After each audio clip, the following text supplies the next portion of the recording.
नमस्कार। आज म फेरि अर्को एउटा पुस्तक यो मार्सल डेनियलको not my cup of tea भन्ने किताबको समीक्षा लिएर आएको छु। यो एउटा एक प्रकारको काल्पनिक साहित्य जसलाई हामी चाहिँ नि एउटा फिक्सन पनि भनेर बुझ्छौँ। त्यो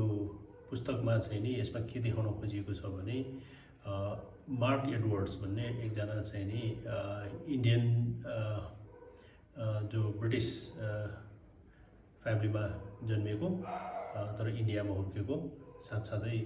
इङ्ग्लिस कल्चरमा चाहिँ उसको चाहिँ अपब्रिङिङ भएको पात्रलाई चाहिँ यसमा केन्द्रमा राखेर लेखिएको पुस्तक हो। यसले एउटा रेसिजम को पर्सपेक्टिभ, अब रेसिजमको मुद्दा त यो पुस्तकले उठाउन खोजेको होइन, तर रेसिजमले चाहिँ मान्छेको जीवनमा कतिको प्रभाव पार्छ भन्ने कुरा चाहिँ राम्रोसँग प्रश्न पारिएको छ। यसमा मार्कले चाहिँ नि आफ्नो सोचाइ होइन, अब हाम्रो कतिपय पर्सपेक्टिभहरू चाहिँ नि सोसाइटीले हामीलाई गभर्न गरेको हुन्छ होइन, समाजले यसरी हेर्छ त्यो कारणले म यो गर्छु, अथवा चाहिँ नि मेरो साथी फ्रेन्ड सर्कलमा चाहिँ मलाई यसरी हेर्छन् त्यो कारणले मैले यस्तो गर्नुपर्छ भनेर चाहिँ हामी बढी त्यतातिर केन्द्रित हुन्छौँ।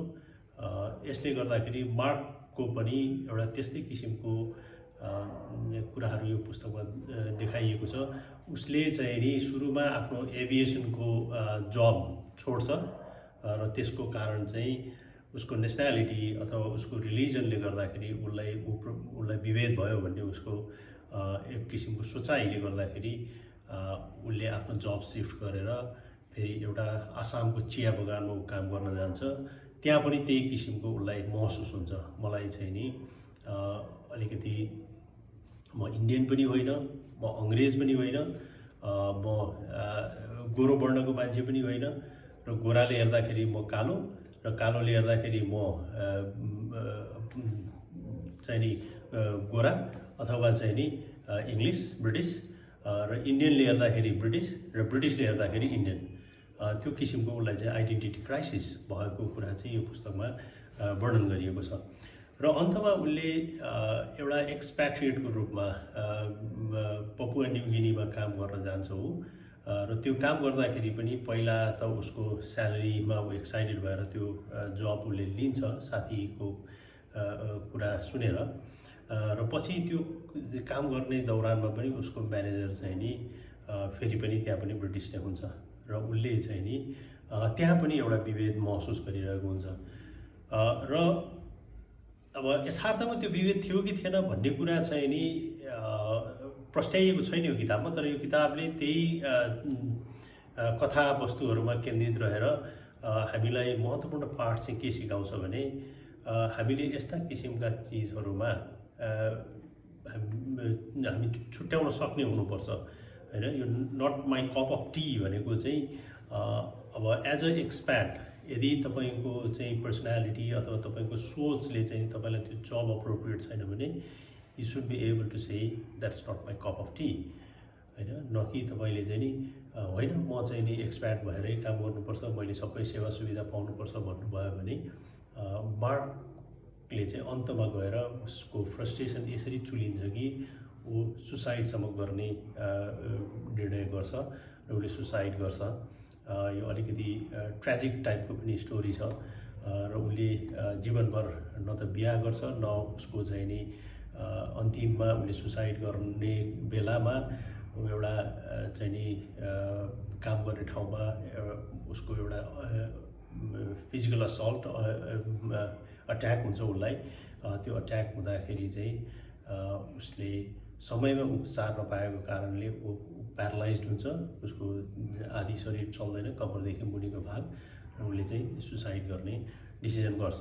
र त्यतिखेर पनि उसले के सोध्छ भने मेरो जो पपुवा न्यू गिनीमा जुन चाहिँ नि उसले चिया फ्याक्ट्रीमा काम गर्थ्यो उसको हाकिमले चाहिँ ऊप्रति रेसिजमको व्यवहार गरिरहेको छ भनेर उसले फिल गर्थ्यो। तर जतिखेर उसलाई अट्याक हुन्छ त्यो बेलामा उसको हाकिमले यति उदारतापूर्वक उसलाई सहयोग गर्छ,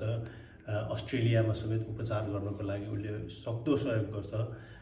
र आफूले भिजाको प्रोसेसमा चाहिँ उसले इन्फ्लुएन्स गर्न नसकेको कारणले हाकिमले आफूलाई गिल्टी फिल गर्छ र अन्तिममा उसको इच्छा के हुन्छ भने मलाई मरेपछि चाहिँ नि गाड्ने ठाउँ चाहिँ यही चिया बगानमा पपुवा न्युगिनीमै होस् भनेर उसले भनेको हुन्छ र त्यो पनि त्यो हाकिमले चाहिँ उसलाई त्यो ठाउँ दिन्छ र उसँगै काम गर्ने उसको मिलनसार इन्डियन साथी उसैलाई जिम्मा दिन्छ ल तिमीले जति उसको भावना कसैले बुझ्दैन र उसलाई के गरेर उसको डेड बडीलाई चाहिँ नि कहाँ गाड्नुपर्ने हो तिमीले जिम्मा लिऊ भन्दाखेरि उसको इन्डियन साथी हिन्दू हुन्छ र हिन्दूमा चाहिँ नि त्यो डेड बडीलाई गाड्ने संस्कार हुँदैन यद्यपि उसले चाहिँ नि आफ्नो कुकुरलाई जहाँ उसको एकदमै मनपर्ने पेट लभर एनिमल लभर पनि हो एडवर्ड र उसको पेटसँगै उसलाई चाहिँ नि गाडिदिन्छ ताकि उसले जिन्दगीभर आफ्नो सामिप्यता कसैको सामिप्यता नपाए पनि मरेपछि चाहिँ उसले कसैको सामिप्यतामा रमाओस् उसको आत्माले रमाओस् भनेर चाहिँ यसरी चाहिँ कथावस्तु अन्त्य गरिएको छ र यसको मुख्य मेसेज मैले लिने मेसेज चाहिँ के छ भन्दाखेरि हामीले धेरै कुराहरू चाहिँ नि सोच्छौँ विभिन्न परिवेशमा हाम्रो चाहिँ समाजमा हुर्किएको वातावरणले हामीलाई एउटा पर्सपेक्टिभ डेभलप गरेको हुन्छ तर सधैँ त्यो पर्सपेक्टिभ सही हुन्छ भन्ने छैन र हामीले आफूले कुन चिज आफ्नो लागि उपयुक्त छ कुन चिज उपयुक्त छैन भनेर छुट्याउन सक्नुपर्दछ र सबै चिजलाई सबैले समान व्यवहार पाउनुपर्छ भन्ने खालको धारणा पनि राख्न त्यति प्र्याक्टिकल हुँदैन भन्ने कुरा चाहिँ यो पुस्तकमा राम्रोसँग वर्णन गरिएको छ। यहाँहरूलाई पनि यो पुस्तक म पढ्न सल्लाह दिँदै मेरो छोटो पुस्तक समीक्षा यही अन्त्य गर्छु। धन्यवाद।